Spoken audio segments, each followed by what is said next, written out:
Your dreams are bigger, bolder, and more badass than the life you're living now, but something just keeps getting in the way. Join certified coach and former therapist Diane Wingert for the Driven Woman podcast. She'll show you how to get rid of whatever is holding you back so you can stop spinning your wheels and up-level your life. Get ready to hop in and buckle up. This is the Driven Woman podcast, and we're heading for the fast lane.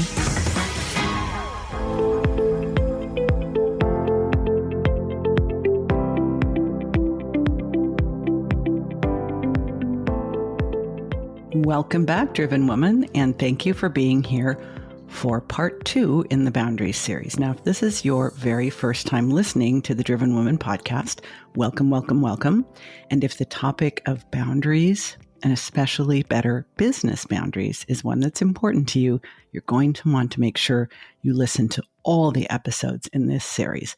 This is episode number 97. It is the second in the Boundaries series. The first one was episode number 95. So you're definitely going to want to go back and listen to that as well. And we are going to go every other week with these for the next couple of months.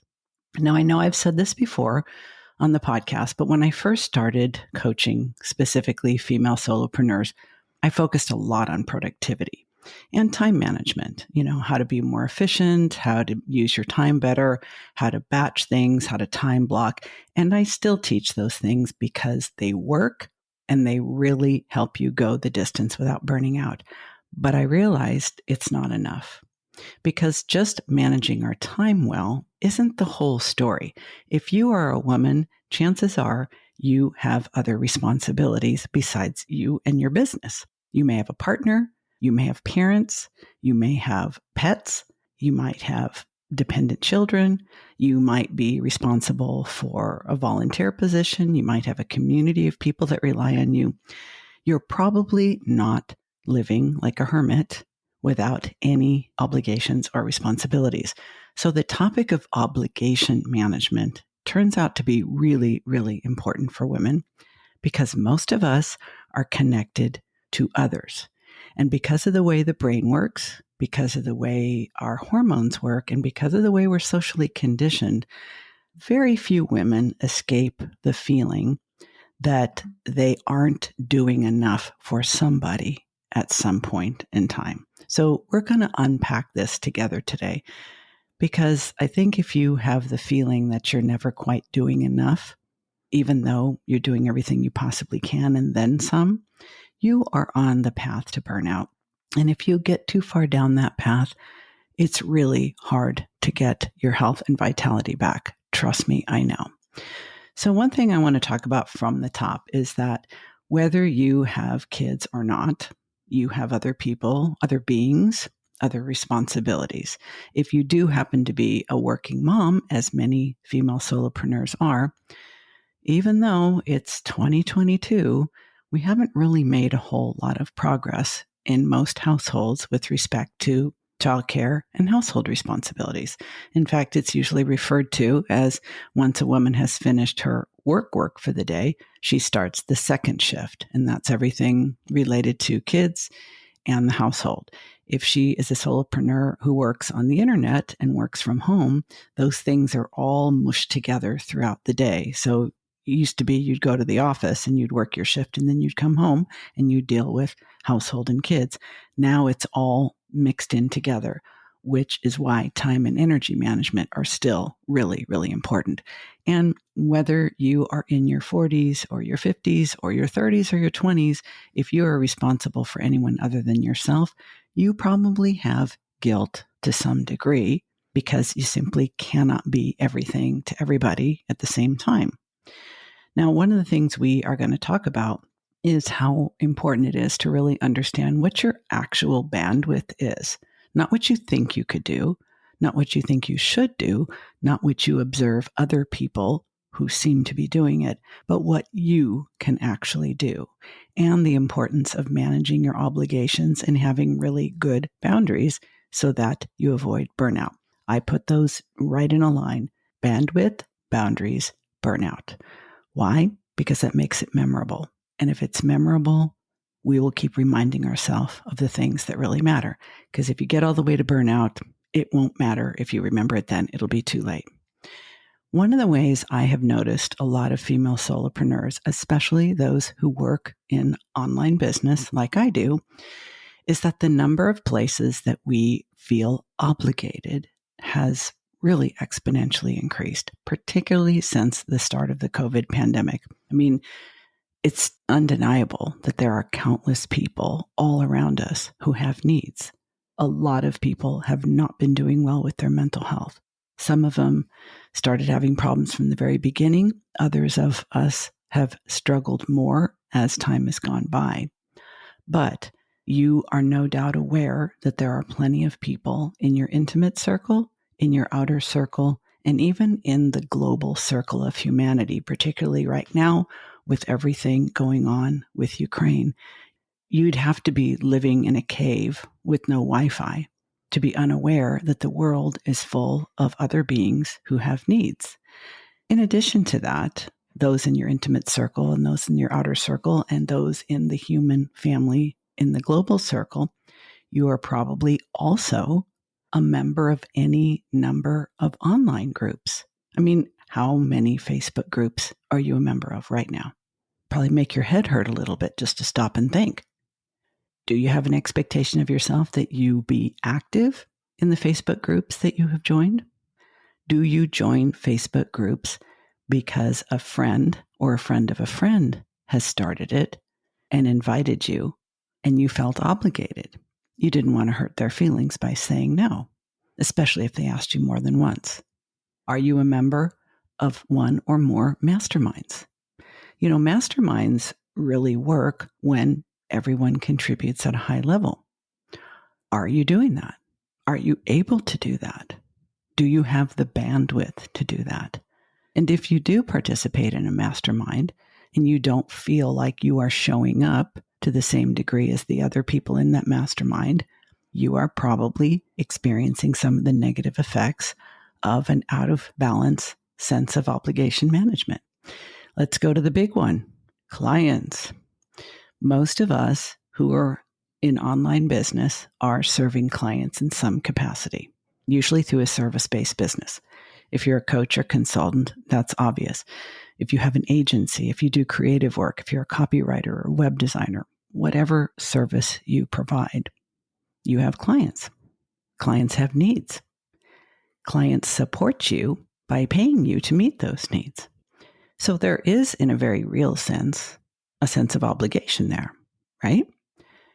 But do you feel obligated to do everything that your clients want from you, even when it's not part of your scope of work or is not part of the contract you have with them?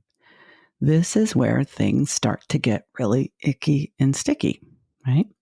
And I talked a little bit about this in episode 95. Now, how about if you are a content collaborator?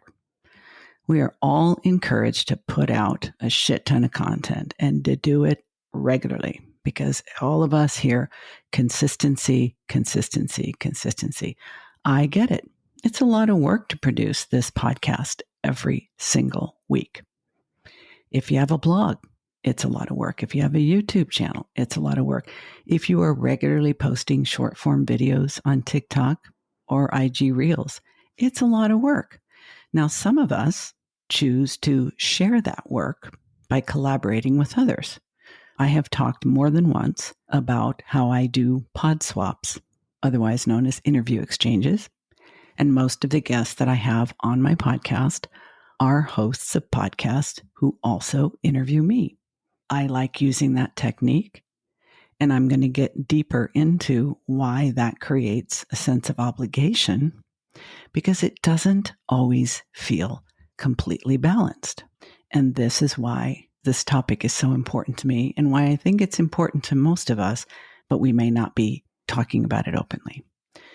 Now, I think this really comes down to something very, very fundamental about human nature. And you know, I am always talking about human nature. I guess once a therapist, always a therapist, right? But the whole point about obligation is that it's based on reciprocity. Reciprocity, if we just want to define it in simple terms, reciprocity simply means an exchange for mutual benefit. Now, if you have an online business, you probably get pitches of various sorts all the time. I mean, if you haven't yet had anyone say, I'll follow you if you follow me, it is usually implied. There are all kinds of rackets out there. I remember a couple of years ago, there were groups that would say, everybody in this group, there might be hundreds of people in the group or thousands of people in the group. Everyone in this group needs to follow everyone else in this group. And this is an exchange of mutual benefit, reciprocity, that we will all get something from. Well, theoretically, it's true, but you don't have any way of enforcing it. So some people would do it, and other people would expect to get the follows, but then they would be more selective, or maybe they wouldn't even follow anybody. That kind of scam or scheme is not as popular now, but there are probably people out there calling themselves business coaches who are still recommending it and teaching it. I personally get, probably at least a handful a month of pitches from people who are trying to schedule a guest on the podcast. And many of them now are saying, hey, I really like your podcast. I listened to such and such episode with guest so-and-so, or I listened to such and such episode, which was a solo show where you talked about blah, blah, blah. And before I tell you about the person I think would make an awesome guest on your podcast, I also want to point out that I've left you a 5-star rating and review. Now, why do people do this? Well, because of the quote unquote law of reciprocity. Now, okay, it's not a real law. It's not even a regulation. It's probably not even written anywhere official. But human nature, because of the way our brains are wired, because of the way our hormones work, the whole tend and befriend estrogen thing that I talk about so often, and also because of the way human beings are culturally conditioned, we have always heard things like, I'll scratch your back, you scratch mine, quid pro quo, kickbacks. Any of these things sound familiar? So this is basically, it's long been the case in the business world. If I do something for you, you do something for me. There are business referral organizations that require that. You can join this group. There can only be one person in your specific niche or category, and everyone in the group every single week has to make referrals to every other person in the group. I would find that really oppressive, personally. I considered joining such a group a number of years ago when I started my first business, but I like to choose who I recommend and refer to, and I really did not like feeling obligated, even if they were referring to me. So I think one of the things I want to suggest today in this episode is that you form your own personal obligation management policy. You are, in effect, the CEO, the president, the boss babe, and you can make your own rules. And when you don't make your own rules, what will happen inevitably is that you will be subjected to rules that other people make, and then you kind of get pulled into, which absolutely exploits most people simply because they're nice. When it comes to this whole thing about reciprocity in human nature, most of us, come on, let's be honest, most of us want to be liked. Most of us want to be included. Most of us want to be accepted. And most of us want to be taken seriously. And if you have your own business, you might also want to be respected. Well, FOMO is real, and nobody wants to miss an opportunity. The problem is so many of these situations are presenting themselves as opportunities. They are leveraging the obligation factor, the reciprocity factor. And so people end up saying, sure, okay, we go along with things. But we didn't actually choose them, did we? Most of the time, when people complain to me about feeling overextended, feeling overwhelmed, feeling exploited by their team or their clients, sometimes by their family, they'll just throw in the whole kitchen sink. But usually, when I do an inventory and help them take responsibility for their part in these things, inevitably, it's because they really didn't think through what is of value to them and what is worth feeling obligated for.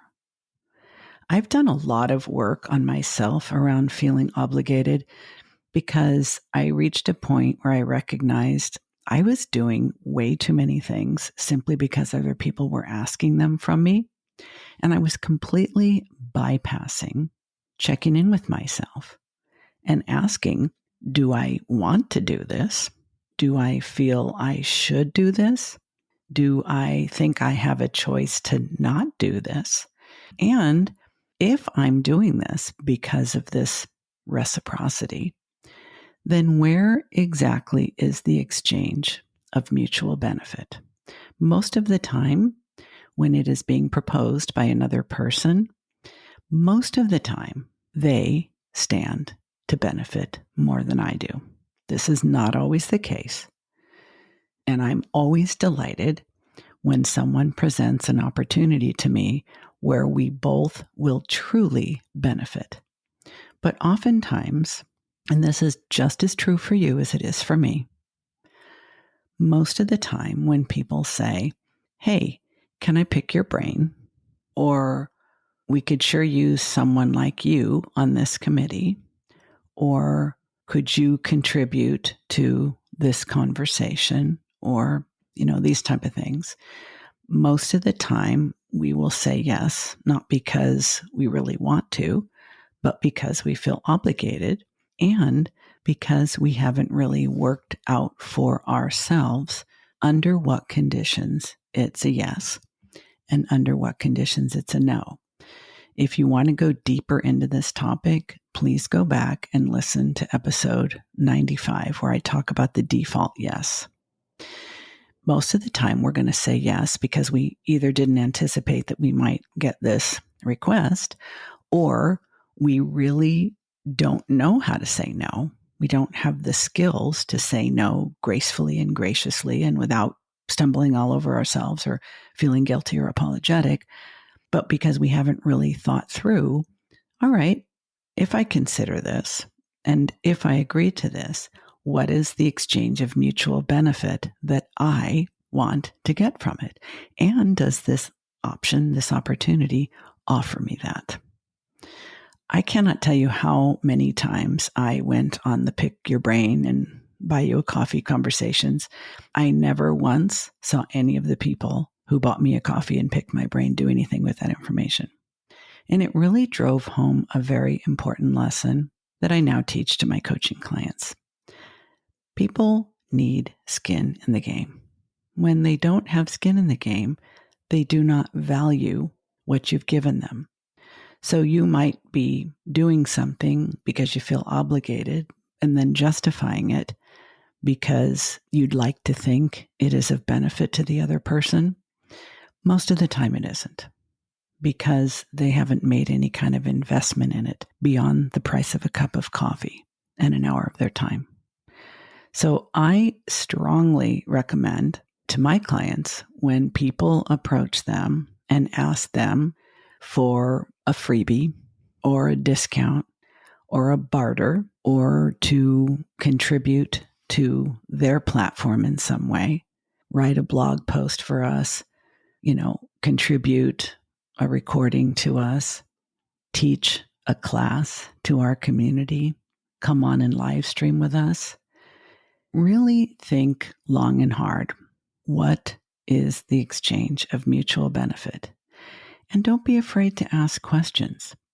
I have found where I have made most of my mistakes in the past, and probably will continue to make them, but with reduced frequency. when I am presented with an opportunity or I'm thinking, I kind of feel obligated to do this. I don't really feel like I want to do this, but I guess I can convince myself to do it if it appears that there is a reasonable exchange of mutual benefit. But then I feel awkward asking the questions that will reveal to me whether it really is an exchange of mutual benefit or not. If someone invites me to give a master class to their community and they have hundreds of people, that may sound like it would be worth my while. But unless those hundreds of people are my target audience, it really isn't. So why wouldn't I just ask? And it's all part of it. It's all why I think this is such an important topic to talk about. It's why we struggle with boundaries and feeling obligated and doing things that we don't really want to do because we want to be liked and accepted and included and taken seriously. And we don't want anyone to think we're selfish. I have a few more thoughts I want to share with you before we go. But before I do, I want to take just a minute for this message. Hey, it's Diane with a quick interruption to the episode because I've got a couple questions I just need to ask you. 1, are you where you want to be in your business? Are you making the money you want to make, working the hours you want to work, seeing the clients that you want to see, and getting the income and impact that you went into business to get? And if the answer is no, what's holding you back? Why is there a gap between where you are and where you want to be? Do you know the answer? In my experience working with female solopreneurs, so many of them don't even really know what's standing in their way, and that is so frustrating. So I created a little quiz called What's Holding You Back? There's a link to it in the show notes. If this is you, please take the quiz. And if you do, DM me on Instagram at Coach Diane Wingert and let me know your results. Now, on the other hand, if you already know what's holding you back, if you already know what the obstacles are that are getting in your way from achieving the income and impact that you deserve and desire, then I don't want you to take the quiz. Forget about the quiz. Go directly to the other link in the show notes and book a consult with me. I may be the very coach, and this may be the year that you put all of that behind you and really have the business that you went into business to have. For everybody else, keep on listening. And if you find value in what you hear, don't forget to leave me a rating and review on Apple or wherever you're listening. Here we go, back to the show. Now, looking back, a year from now to today, I'm a completely different person.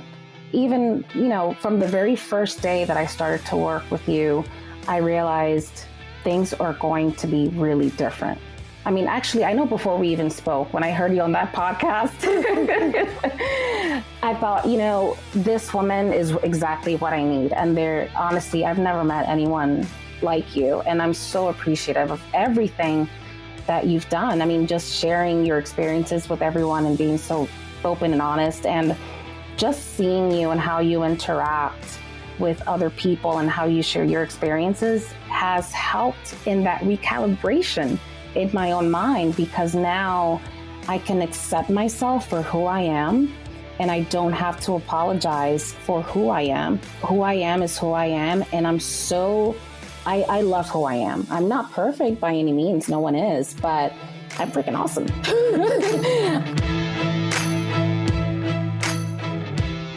Okay, driven women, before we wrap up on this topic, I want to give you some pointers and some thoughts about how you can make better decisions with respect to your obligations.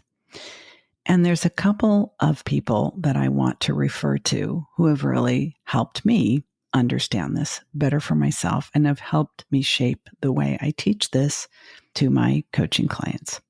One is the emotion to pay attention to in determining where you want to set your limits on obligations is the emotion of resentment. I learned this from my friendship with Kate Donovan.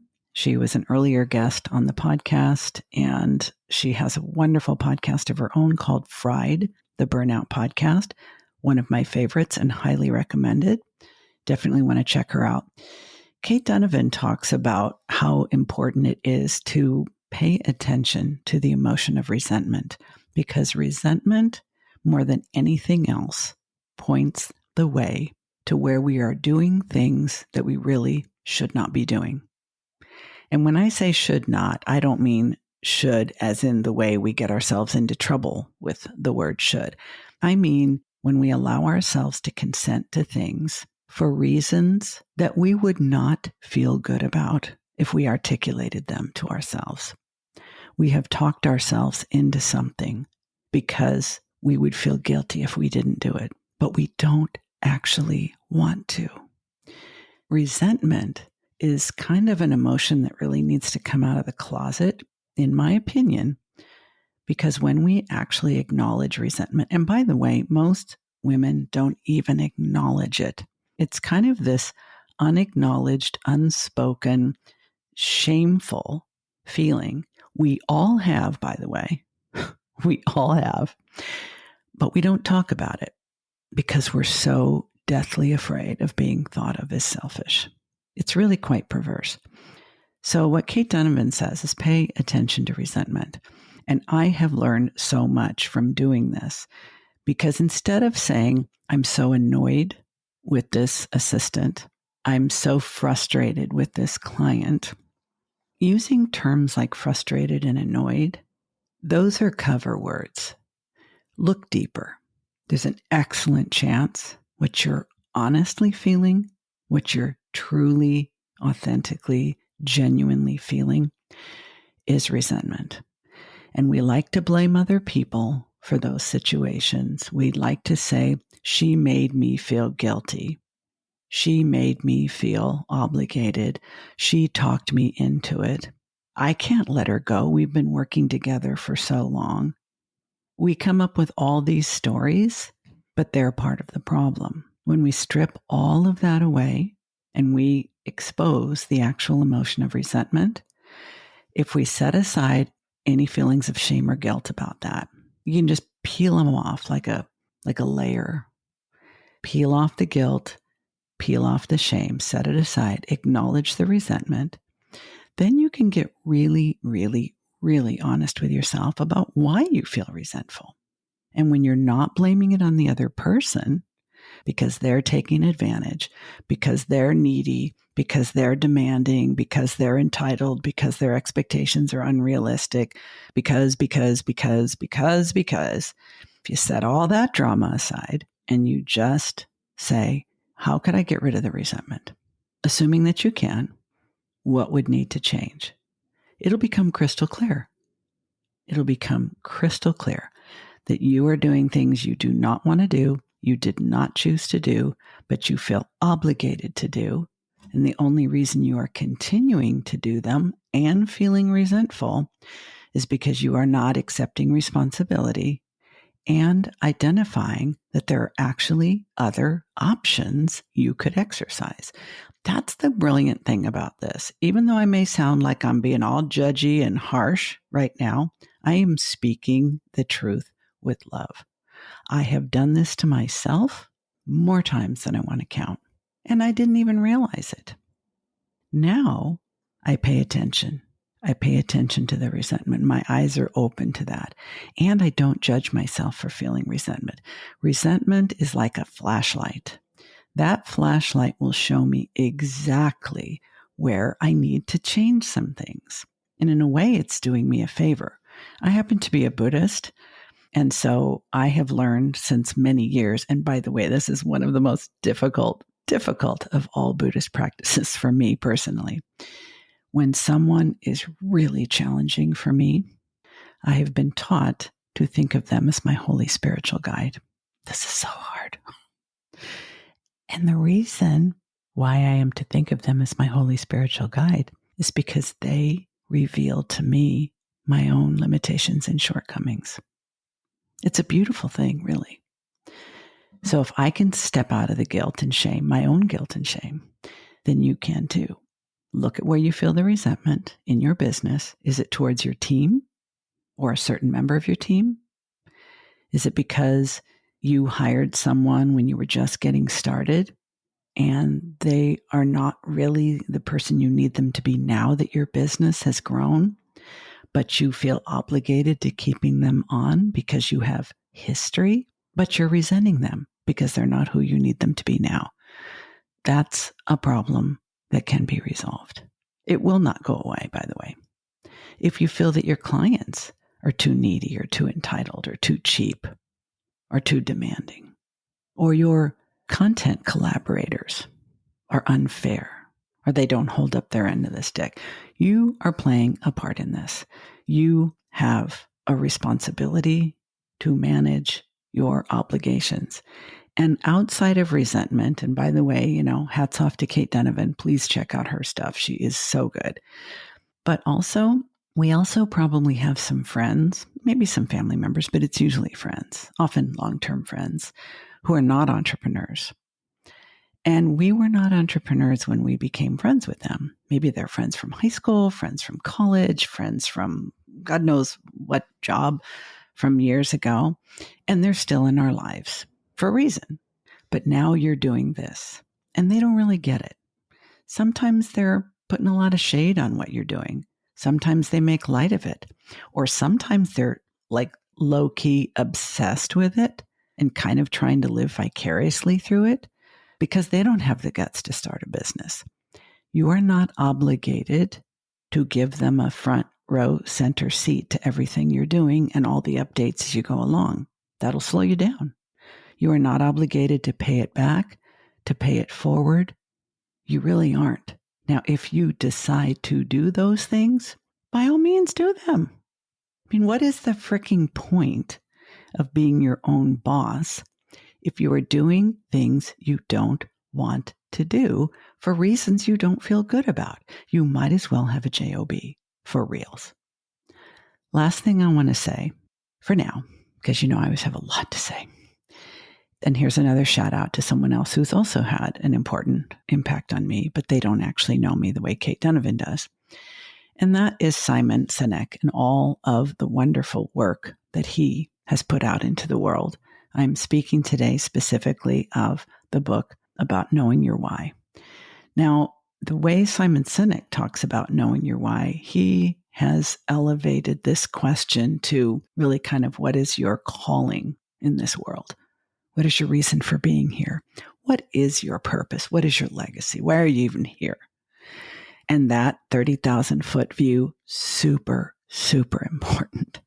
Super important, especially when you're your own boss, because this is a long slog and you got to keep showing up for this shit every single day. If you do not know why you're doing it, you do not know who you are called to serve and how you are called to serve, it's going to be freaking exhausting. But today I'm not talking about that. I'm talking about when you say yes to something that obligates you to another person or a group. Pay attention to the resentment. Pay attention and ask, where is the exchange of mutual benefit? Specifically, what am I getting out of it? And know your why for saying yes. This is taking the know your why all the way down from 30,000 feet to street level. If you say yes to teaching that class for free for someone else's community, know why. If you are donating your time to a cause, if you are following somebody, joining a group, participating in any way, know that there's an opportunity cost for that thing, however small, and know why you're doing it. Like you may even have to literally write it down or talk to yourself in front of the mirror, but know your why. And lastly, and it makes no sense not to be excruciatingly honest with yourself, but if the why is something you don't feel good about, please do something about that. If someone's asked you to do something in your business, it's going to take up your energy and your time, you're going to pay an opportunity cost. And the reason you're doing it is because you feel obligated or you don't know how to say no or because you have history or you just don't know a way out of it. If you don't feel good about that being a reason, do some work on your boundaries. Please, you owe it to yourself. This tends to be a long-term problem, and I have seen people literally ruin their lives because they don't know how to get out of something they never meant to get into, and then the sunk cost fallacy kept them there indefinitely. Don't do that to yourself. Life is much too short. So again, this is Diane Wingert, the Driven Woman, the speaker of uncomfortable truths. Didn't mean to be harsh, and I'm definitely not judging because this is as much for me as it is for you. But I'm speaking about this with such passion because I want you to win. I want you to pursue your entrepreneurial dreams, and I want you to win. I want you to be profitable. I want you to be successful. I want you to serve the people that you are uniquely called to serve in the way that you are called to serve them. And if you burn out because you're doing things out of a sense of obligation that you are not actually choosing to do, I hope that what I've said today will make you at least think about it. Stick with the Driven Woman podcast. We're going to keep on talking about boundaries and all the ways they affect us in our solopreneur business. The next episode in the Boundaries series will be coming up in 2 weeks. Next week, I will have an amazing guest for you. That's all for now. You've been listening to the Driven Woman podcast with Diane Wingert. Want more straight talk and strategy each week that will take you from spinning to winning? Don't forget to hit subscribe in your podcast player so you won't miss a single episode. Then head on over to the Driven Woman free and private Facebook group community. See you there.